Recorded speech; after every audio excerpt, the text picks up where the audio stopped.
kawasan Ujung Pancu.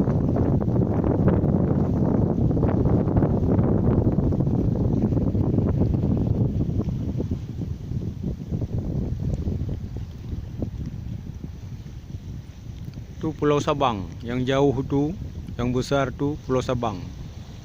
Pulau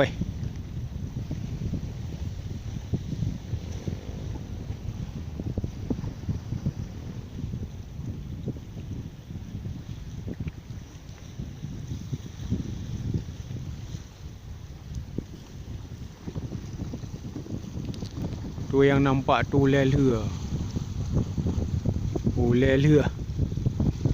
Kepala itu lepas, namanya lelha. Lelha. Sekarang berganti nama menjadi lelha.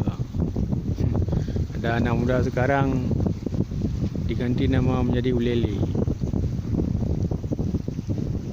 Padahal lelha